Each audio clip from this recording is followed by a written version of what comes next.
É com muita alegria em nossos corações que a gente recebe a Marilene Dantas, presidente do Núcleo Espírita Consolador, que vem nos trazer o Evangelho da noite de hoje. E o tema é o que é Espiritismo. Vamos envolvê-la com todo o nosso amor para a gente ter um bom estudo de Evangelho na noite de hoje.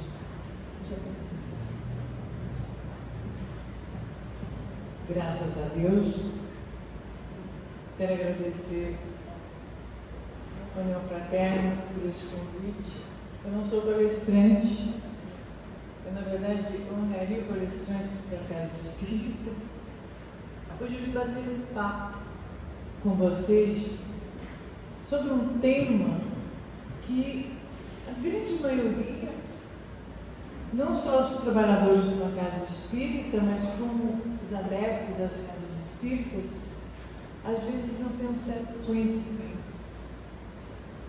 Para falar sobre o que é o Espiritismo, nós deveríamos fazer um estudo de 2 meses, 3 meses, para estudar as obras, 5 obras de Allan Kardec.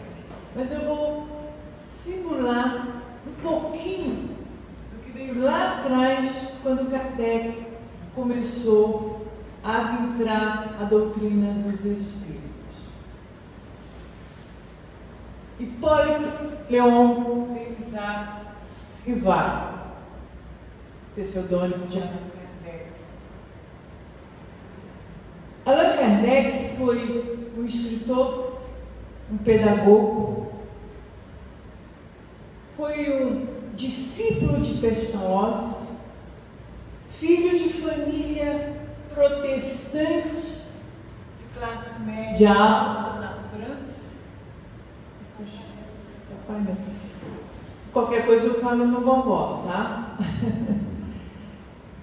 E a partir do momento que ele se deu como professor e pedagogo, eu vou deixar o microfone de lado, eu tenho uma voz. Vocês estão me ouvindo bem? Ótimo, eu falo alto. Ele começou a fazer um trabalho na França, em Paris, no século XIX, de angariar livros, educação para jovens pobres. A França vivia numa época onde o materialismo imperava em Paris. A cultura começava a despontar. Grandes nomes da literatura, das artes, começavam a despontar. E Kardec, como discípulo de Pestalozzi, que defendia as classes menos favorecidas, resolveu sair de casa contra a vontade de seus pais para fazer um trabalho de base para levar educação aos menos favorecidos. Bom, a partir desse momento que Kardec começa a fazer essa proliferação de educação, ele que era um homem, um professor que tinha conhecimento com toda a classe política, naquela época comandada por Napoleão Bonaparte, ele entra num processo no parlamento francês para que o parlamento desse espaço para a educação para os menos favorecidos. Não conseguiu. Ele mesmo foi fazer com as próprias mãos. Ele, como escritor, começou a escrever e levar a educação na periferia de Paris, ao lado do Rio Sena. Naquele momento, existia um processo na França, especialmente em Paris, que chamava-se mesas girantes. Alguém já leu a respeito? Já leu profundamente a respeito das mesas girantes? Pois bem, as mesas girantes eram encontros em bares, em residências de alta sociedade, em circo, onde começou uma febre de pessoas que diziam se receber espíritos apenas batendo na mesa. Normalmente era uma mesa com 3 pernas. E a partir daquele momento começou uma febre em Paris sobre as famosas mesas girantes.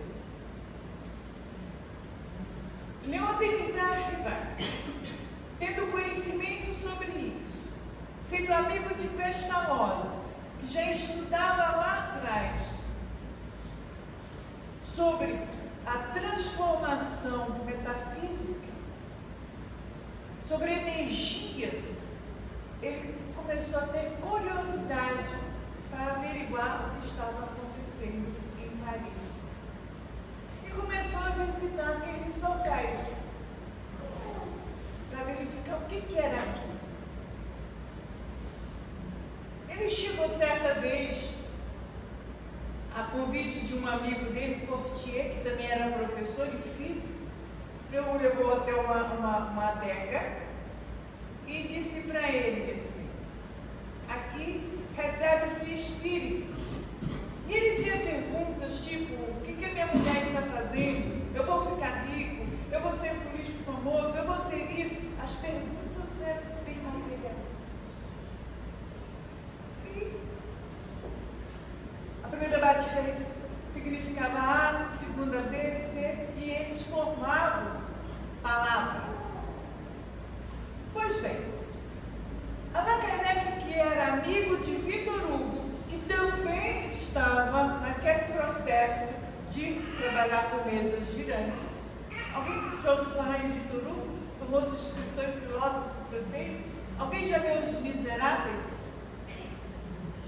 Que é um dos melhores livros que ele escreveu e que trazia todo um processo de mudança política na França do século XIX, XVIII.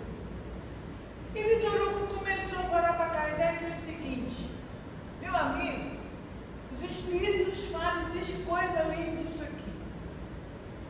Certa vez, quando ele voltou para fazer o experimento dele de verificar a veracidade daquelas aparições, alguém disse para ele: se as mesas girantes falam. Ele disse: não. Enquanto não me provarem que as mesas girantes têm cérebro, têm sentimento, eu não acredito. E ele continuou com o processo dele, e aqui, e acolá, e acolá, e que ele começou a trazer nele uma influência de conhecer a metafísica daquela coisa. Alguma coisa está acontecendo. Era tudo verdade, era tudo mentira, era tudo. Existia coisas ali que não eram verdadeiras, sim, mas existiam verdades.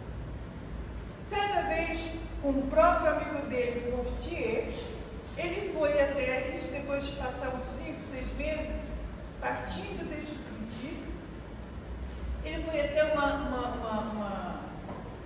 casa de uma família que estava recebendo esses espíritos, das mesas girantes, e ele disse o seguinte: então ele vai fazer perguntas, ele só via as pessoas perguntando. Aí ele falou assim: eu posso perguntar? Disseram para ele: sim. O que vocês podem me falar sobre Deus? Eles foram lá e disseram que respondeu para ele: Deus, a inteligência suprema, criador do mundo. Ele parou para pensar. Isso está inclusive na revista Espírita, tá? Ele parou para pensar: peraí, alguma coisa está correta nessa história. Existe uma energia metafísica nessa história, além de tudo que está sendo passado aqui. Eu preciso me aprofundar sobre isso. E ele começou a trabalhar, a fazer todo esse processo nessas casas, até que ele recebeu a notícia que tinha lá na América Central, nos Estados Unidos, as 3 irmãs pobres. E também fazia esse mesmo processo. Existia dogmas. Era tudo verdade? Não. Mas existia uma inteligência metafísica, espiritual, que tocou a luta. Ele disse o seguinte: eu vou tirar todo o meu processo, a minha vida, que eu até agora eu vou usar o pseudônimo de Allan Kardec. Um amigo dele me indicou, a partir de agora o meu nome é Allan Kardec. E foi com as irmãs Fox que ele começou, então, a fazer a peregrinação dele pelo mundo. Aí ele saiu a Europa inteira para encontrar, e ele começou a ficar famoso. Como ele era muito conhecido em Paris, na França em si, ele começou a ficar famoso nas suas andanças. Aí foi até a China para conhecer o hinduísmo. E começou a verificar que Buda, lá há 500 anos antes de Cristo, já trabalhava as energias reencarnacionistas. Já trabalhava de forma diferente que ele não entendia, mas existia um processo metafísico que provava cientificamente que existia uma energia além do mundo físico e do espírito. Foi quando ele retornou para a França, depois de fazer essas viagens pela Europa, pela Índia e pela China, e ele começou a receber visitas de médiuns na casa dele. Por incrível que pareça, muita gente acredita que não. Mas Allan Kardec nunca deu passagem para um espírito. Allan Kardec era um observador. Ele observava o que estava acontecendo entre o médium e o espírito que estava lhe dando passagem. E foi quando começou, então, ele a receber na casa dele médiuns da França e começaram a ditar mensagens, mas mensagens de pessoas que lá de 200 anos atrás, estudiosos, cientistas, educadores, Platão.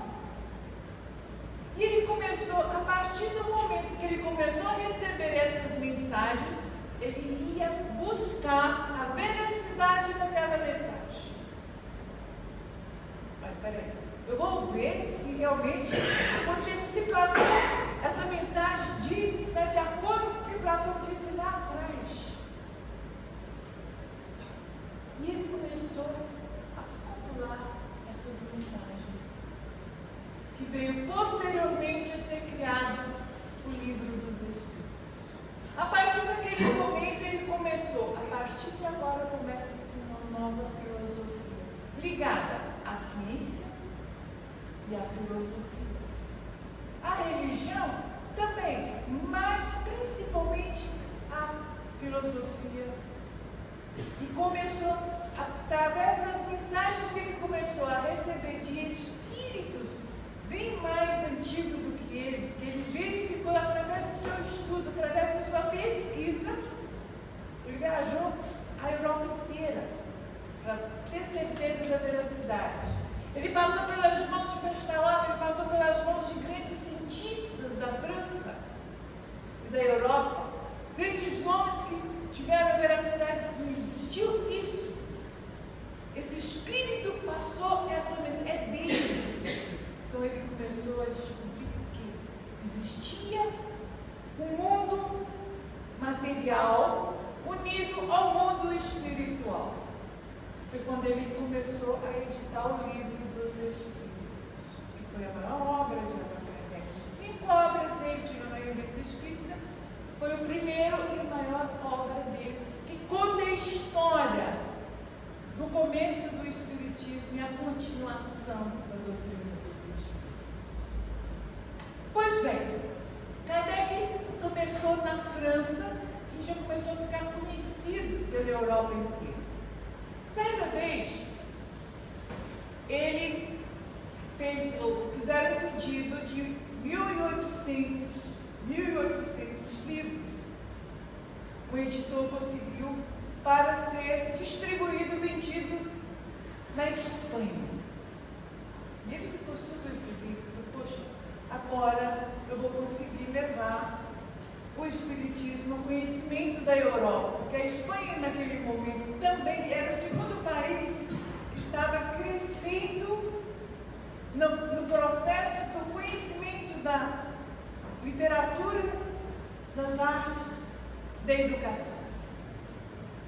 E ele, então, o editor conseguiu esses 1.800 livros dos Espíritos. Acontece que, chegando na Espanha, um cardeal católico, século XIX ainda, estávamos vivendo o final da Inquisição, né? A Inquisição terminou no final do século XIX, continuou um bocadinho pela frente. E esse cardeal simplesmente pegou os 1.800 livros de Allan Kardec, o Livro dos Espíritos, fez chamado o Auto de 10 de julho de 1861. Chamou toda a população e queimou em praça o Livro dos Espíritos. Ora, quando chegou a notícia para Allan Kardec, ele ficou destruído. Mas ele não entregou os pontos. O que aconteceu após isso? Em vez de atrapalhar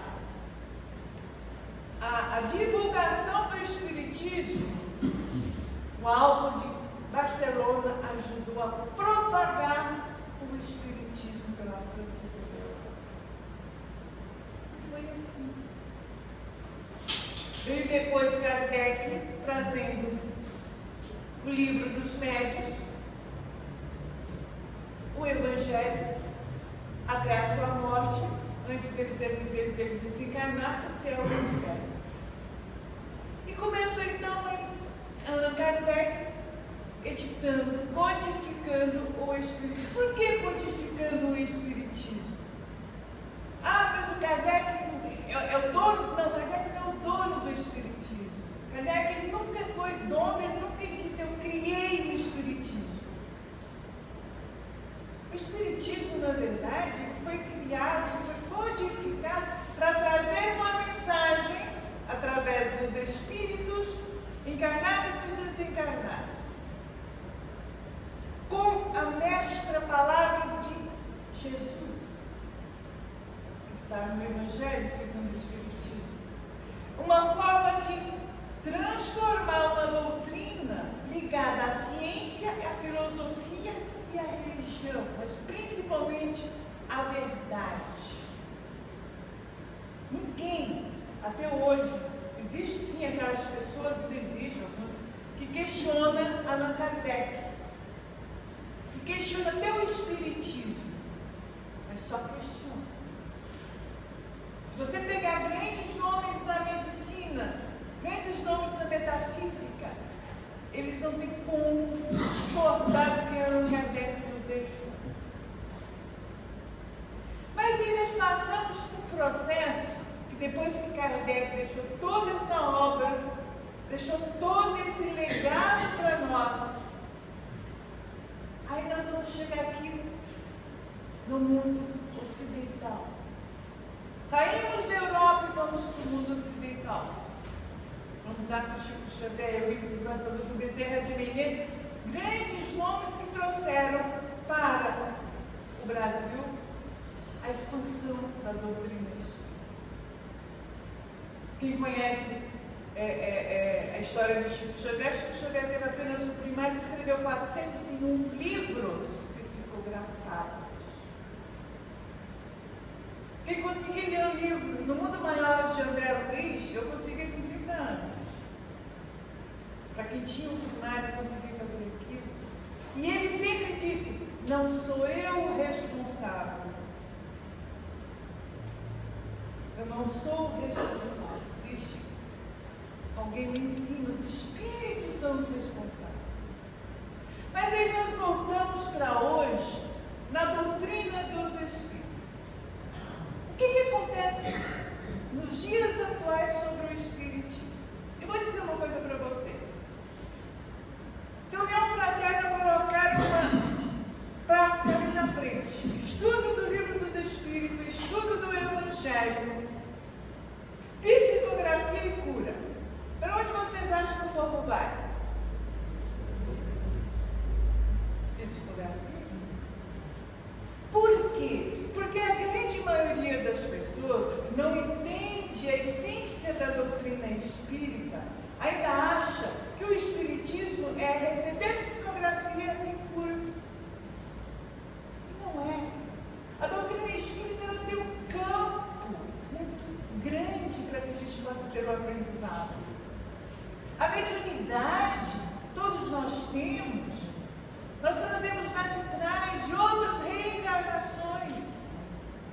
Os espíritos estão do nosso lado, não é porque, olha, o espírito bom está do meu lado, é porque eu quero o espírito bom, eu quero que seja essa energia. Eu tenho problemas de obsessão. Se eu tenho um problema de obsessão é porque eu busquei o espírito obsessor. Nós temos livre-arbítrio, e Allan Kardec deixa bem claro lá na Gênesis. Livre-arbítrio. A doutrina espírita é tão magnífica nesse ponto que ela diz: você faça o que você achar melhor. Você age da forma que você age. Só que você vai ter que se responsabilizar pelos seus atos. Isso é doutrina desse espírito.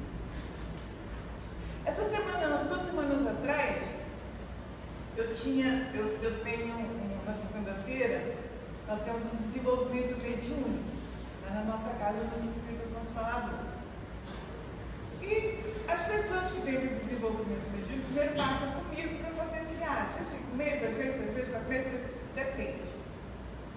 E veio uma menina que frequentava a quinta-feira nas palestras, chegou: quero desenvolver mediunidade. Tá bom, então vamos passar a segunda-feira para a gente conversar. Eu tenho medo de espírito. Eu não falo. Você não tem que ter medo de espírito, não, você tem que ter medo de humano. Sabe por quê? Porque quando você sai daqui, você chega aqui, você pode ser assaltado, você pode ser matado de graça. Alguém pode te fazer mal de graça. O espírito só vai te fazer mal se você quiser.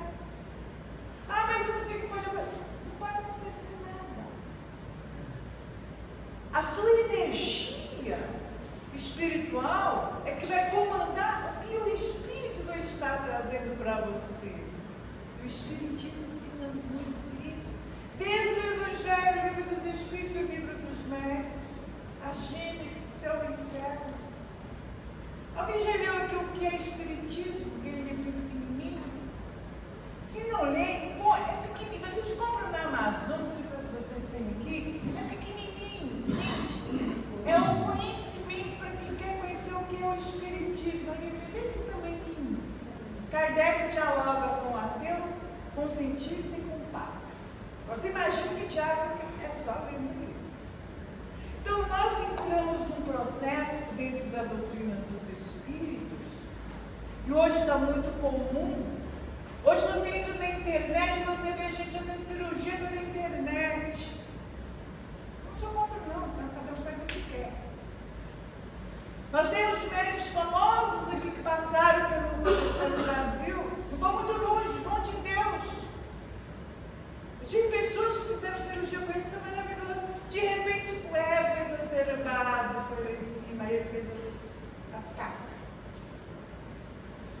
Eu conheci uma pessoa, que era meu amigo, perdeu toda a mediunidade por causa do ego. Alguém já ouviu falar aqui no Dr. Gasparetto? Gasparetto é o filho da Zíbia Gasparetto. Já desencarnou fazendo um programa no YouTube. Isso porque há 30 anos atrás ele tinha programa da Bandeirantes, na Manchete, na Globo, tudo cuidado. Eu morava em São Paulo, às vezes eu acompanhava ele pintava obras de Renoir. Ele tinha uma mediunidade de pintura, de fazer pinturas de obras de arte fabulosa. Até que um belo dia ele resolveu pegar essas obras e começou a vender para a editora da Bandeirantes. E negociar. Não era para ele negociar. Enquanto ele tinha um trabalho lá atrás, que ele fazia, que ele usava as obras dele para ajudar crianças com deficiência física. Maravilha. Ele estava na mídia, estava famoso, ele fazia tudo. Quando ele parou, ele foi pegar essas obras dele e começou a vender para si próprio, angariar dinheiro para si. O que aconteceu? Alguém sabe me explicar? Perdeu a mediunidade, perdeu a capacidade de receber espíritos para fazer cultura. Nós temos um médico há 25 anos atrás, em Campinas, que era famoso aqui em São Paulo. Eu esqueci o nome dele, era engenheiro e ele fazia cirurgias espirituais. Aconteceu o quê? E ele ficou rico mas como? Até que um belo dia ele começou a usar, virou notícia, que ele começou a usar a mediunidade dele para outros campos. Um belo dia ele foi fazer a cirurgia, a pessoa morreu nas mãos dele.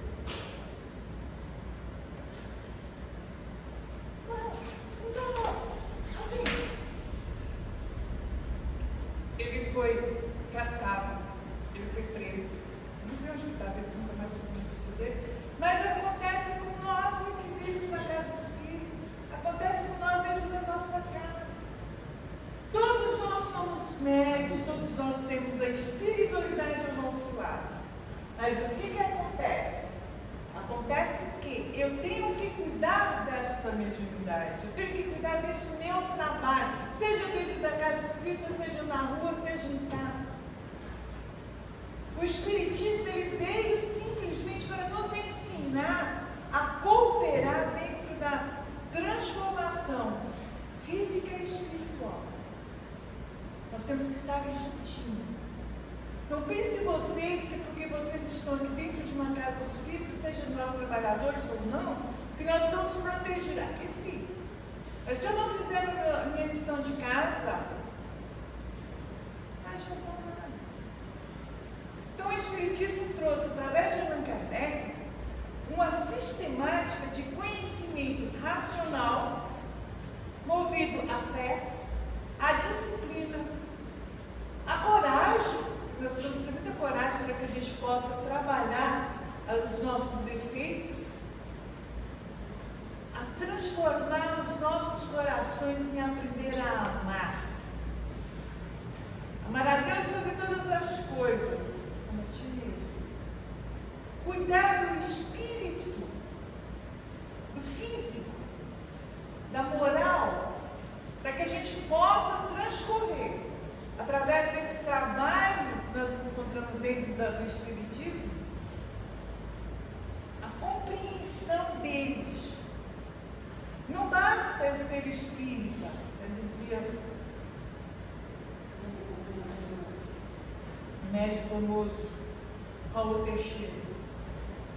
Ser espírita não é fácil não, tá? Nós não somos perfeitos, não.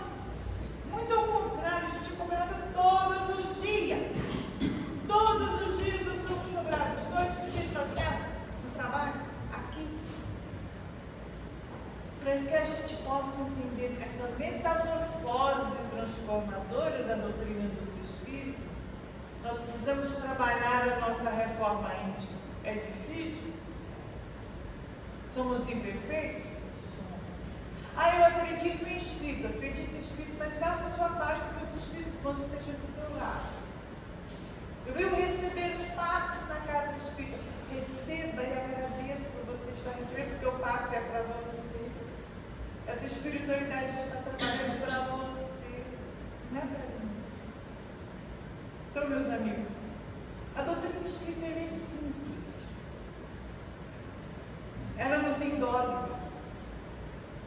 Ela não tem cruz, ela não tem santo, ela tem simplesmente uma iniciativa que Kardec deixou lá no livro do Evangelho segundo o Espiritismo. Amai-vos uns aos outros como eu vos amei. Jesus.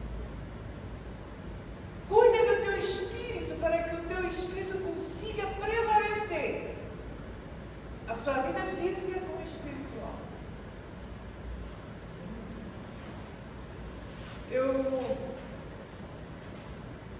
Acabou passando tempo. Tá? Reservar mais. Tá bom? Eu agradeço a casa pela oportunidade. Peço a vocês que leiam o que é o Espiritismo, um livro pequenininho. Se vocês não encontrarem na casa, compre na Amazon. É baratinho, você vai precisar de R$20. É meio que a gente possa ter um entendimento melhor sobre a doutrina.